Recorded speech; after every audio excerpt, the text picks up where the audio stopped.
गरीब भूमिहीनों को आपने प्रचार दिया, ये अपने घर में रहेंगे, इनके घर कब तक बन पाएंगे? देखिए, हमारे द्वारा जो प्रधानमंत्री आवास योजना के तहत ये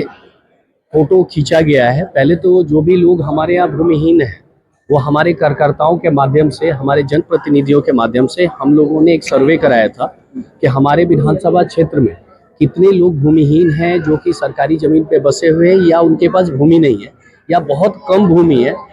वो घर में अच्छे से रह नहीं पा रहे हैं। उन सबका जब सर्वे करा के हम लोग लेके हमने डेटा तीनों तरारी, पीरो और सहार के सीओ लोगों को हम लोगों ने सौंपा है और उनके ऊपर हमारे सरकार का, माननीय नीतीश कुमार जी का और हमारा दबाव है कि जितना जल्द से जल्द हो सके,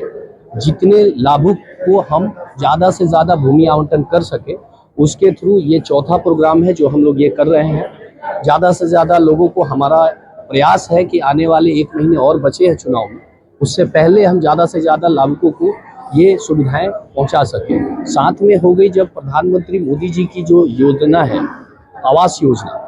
पीएम आवास योजना के तहत लगभग जितने भी लोग हैं उन लोगों का फोटो खींचा जा चुका है, उन लोगों को चेक किया जा चुका है, इंक्वायरी में चल रही है, कुछ लोग उसमें गलतियां भी कर रहे हैं। उन लोगों के ऊपर हमारी सरकार की कड़ी निगाह है कि जो लाभुकों के लिए पैसे सरकार द्वारा आए वो डायरेक्ट उन गरीबों और लाभुकों तक पहुँचे। इस जाँच की प्रक्रिया समाप्त होते ही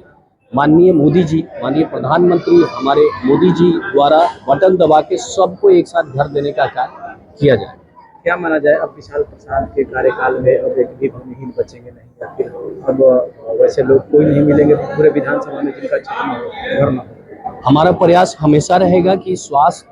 सबसे पहले है, जो कि आपने सुना होगा कि कल मोदी जी के जन्म दिवस के अवसर पर हम लोगों ने एक कार्यक्रम स्टार्ट किया है कि स्वस्थ नारी सशक्त परिवार,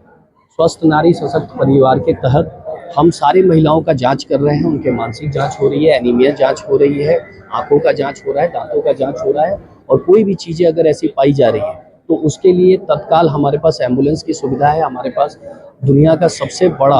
हॉस्पिटल, दूसरा नंबर हॉस्पिटल पीएमसीएच पटना में हम लोग यहाँ से भेज रहे हैं लोगों को और उनकी उच्च जो जाँच है या उच्च जो ज़रूरत चिकित्सा है वो करवा रहे हैं। साथ में भूमिहीनों की सर्वे भी हो चुकी है, मकानों का सर्वे भी हो चुका है। हमारा पूरा प्रयास रहेगा कि जितना ज़्यादा से ज़्यादा लाभुकों को हम घर बनवा सके, ज़मीन दे सके। ये हमारा कार्यकाल काफ़ी छोटा रहा है लेकिन हम प्रयास में कितना डिसमिल जमीन कितने परिवार को दिया गया अभी तक? देखिए, अभी कुछ लोगों को 3 डिसमिल से ज़्यादा भी दिया गया है, कुछ लोगों को 3 डिसमिल से थोड़ा कम भी दिया गया है। जैसी ज़रूरतें उनकी हैं उस हिसाब से हम लोगों ने फिक्स कर रखी है।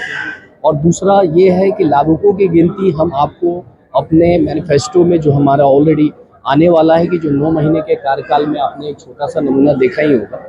कि 943 करोड़ जो हमने खर्च किए थे वो डेटा बढ़ता जा रहा है। तो जब कोड ऑफ कंडक्ट लगेगा उसके बाद में हम एक लिस्ट जारी करेंगे, उसके अंदर आपको बाय नेम कितने लाभुकों को हम लोगों ने क्या क्या दिया है, किस गांव को क्या दिया है, किस पंचायत को क्या दिया है और हमारी सरकार ने लाभुकों के लिए क्या क्या किया है, वो टोटल डेटा आपके पास जल्द ही आएगा।